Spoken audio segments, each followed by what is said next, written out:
Now that we've gone through global and US, now we get to turn to Europe. So let's look at Europe, and we're going to look at it broadly. And please like, share, subscribe. If there's anything that you want us to discuss in more detail, or something that within this that you find interesting, we'd like to go through it in a bit more detail. But the one that we wanted to touch on first is the new car registration. So you can see it's down 24%.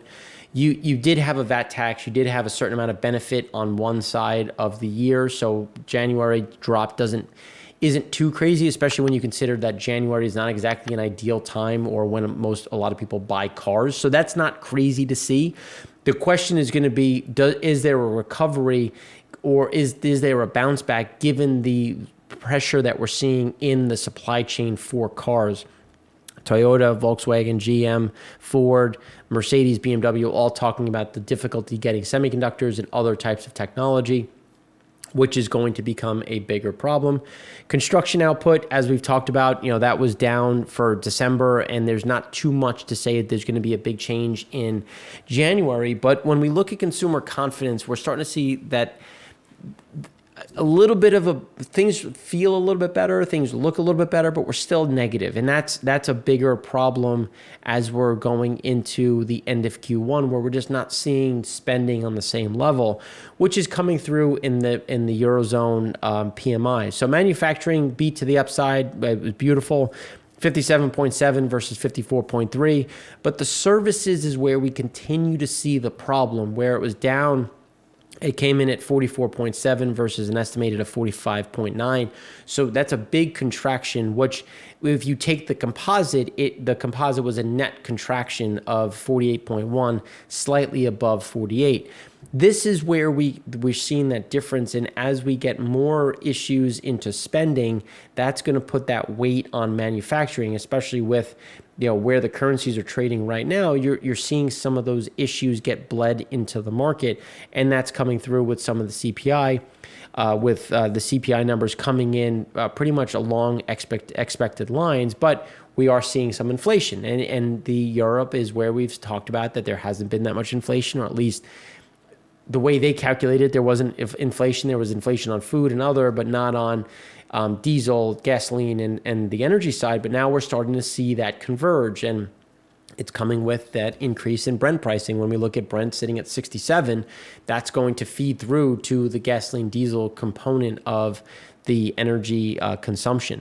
Now let's break it up into three of the biggest economies, and let's take Germany to start with. So when we look at PPI, this speaking to inflation, the increase, because Germany is an exporting nation, this is why we're seeing our imports and just imports in general getting more expensive, is because they're getting squeezed on their end, and they're trying to push through as much of that price increase as they can.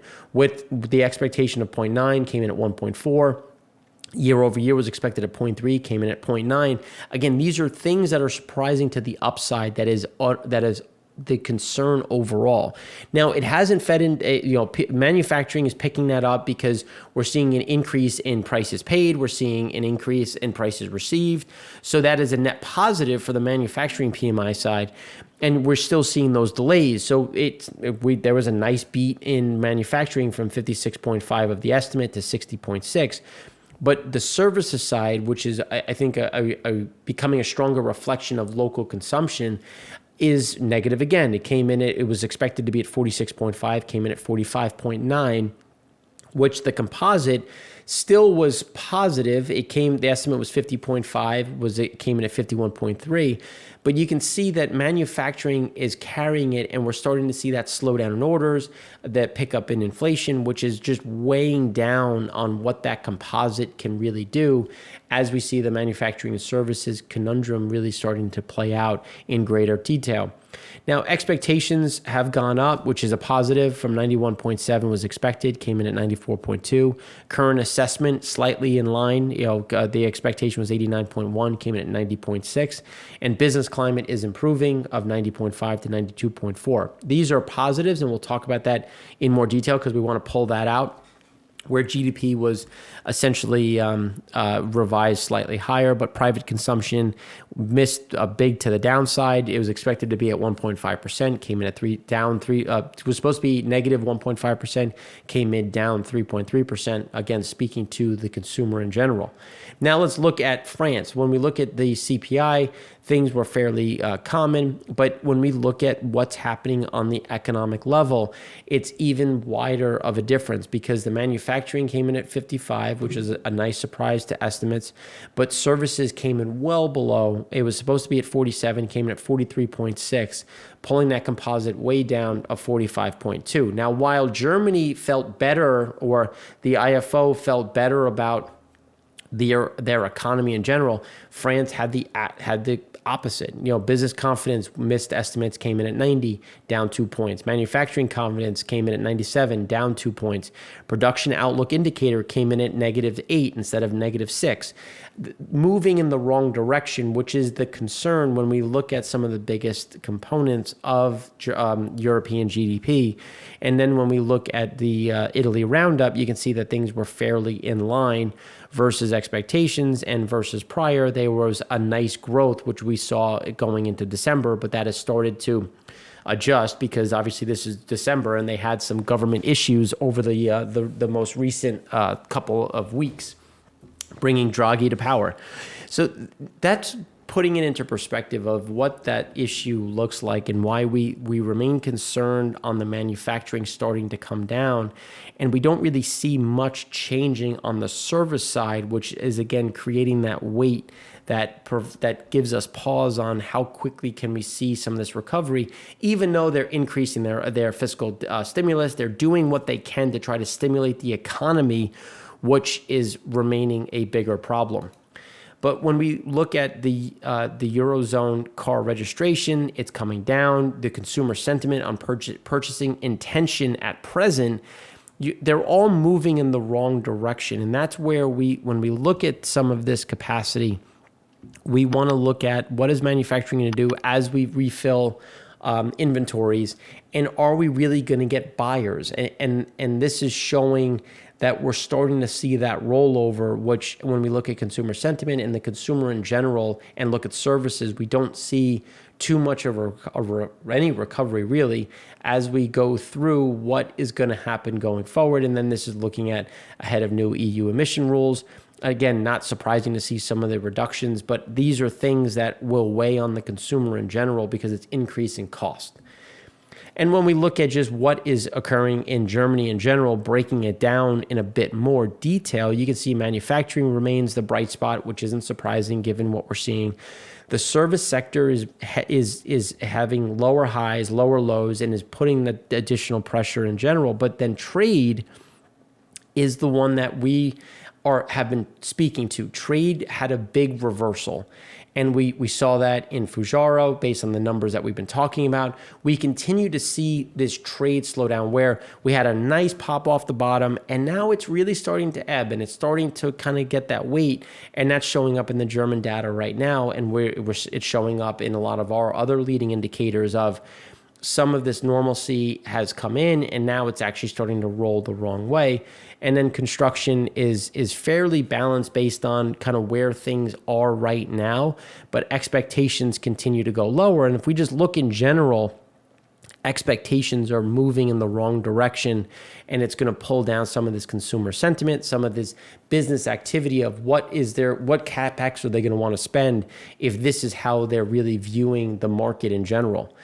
Then when we look at, let's look at rates and let's take a view of what is happening in terms of residential real estate. And when we look at what's happened in Germany, you've also seen an increase in general housing prices. And this is something that has started back in 2010 and has only continued to go higher, speaking to not only just the lower rates, but also where that inflation comes in, where rates start to go up and rent starts to become that overhang, speaking to the pressure on the consumer, which we talk about as being as we talk about in the U.S., is not just a U.S. story. It is more of a global problem. And this is just one of those examples. Then when we think about, how much of those issues? German furlough use has become more concentrated in struggling industries, speaking to the pressure that we're going to see in consumer sentiment, company views, and then what is that going to bleed into the job side? Because we're seeing those pressure in trade, which again, as we talked about, that trade component is starting to get a bit worse. We're seeing that overall in hospitality, manufacturing. It's manufacturing we think should stay fairly strong, or at least in an expansionary territory. It's the service and trade side that we think is going to come under the most pressure, specifically in Germany. And then when we look at millions of Eurozone workers are still furloughed, this is where the pressure comes to the budget, how much stimulus can come through, because you still have a significant amount of people that are out of work that remain under pressure. And it's not really going away as it got to the low in August. And now we haven't been able to get to this point of getting people back to work totally, which is going to weigh on sentiment, consumer spending, and just general activity. Now, when we look at those work support schemes, here you can see just what has been done with the unemployed, dropped out of labor force, and short-term work schemes. People are trying to do as much as they can with the least amount, just to try to keep some of this money moving into the system. And that's where we keep seeing this pressure in general. And it's going to weigh on consumer spending. It's going to weigh on GDP growth, and it's eventually going to weigh on manufacturing as inventories rebuild. People are going to reduce their manufacturing. We're seeing export orders slow. We're seeing trade slow. Trade prices are going up. Euro remains strong, which is a weight on just what the cost is to do business with Europe. These are things that are going to have to be addressed as the economy sits at a standstill in Europe with really no means of unleashing. Now, obviously, getting rid of the lockdowns will help. Some of those things will adjust, but we're also not really seeing much done in terms of the trade side. And while you'll get a pop in on the services sector because you'll have restaurants reopen, you'll have some of that activity, the trade is becoming the bigger problem in general. And that's where we think some of the pressure is going to lie as we go through not only just Q1, but into Q2 and even Q3, depending on, and we'll get some decent data points as we start to see some reopening, which hopefully they pull it from April into March and we'll start to see some normalcy. But again, the trade side is my biggest concern as we go through because trade and manufacturing is a big part of Germany. Germany is the largest economy in Europe. That is going to be a bigger problem. And then, as we talked about in the EIA show, tourism is going to be difficult given just the amount of people that can actually do it and afford it, but also just you might have a lag on, well, if I'm vaccinated, okay, but are a lot of people in Germany vaccinated or France or Italy? And maybe I'll give it a year for everybody to be vaccinated before I move in and go abroad. And these are things that are going to weigh because obviously tourism is a big part of their GDP capacity. So that's all we have for Europe. The next segment is going to go into way more depth now on China and Biden and what is happening with policy in general. And there's going to be a lot to discuss because there's some big events happening in China over the next month, which is going to kind of set the tone for not only just the 2021, but also with how the first year of a Biden administration and President Xi administration is going to look.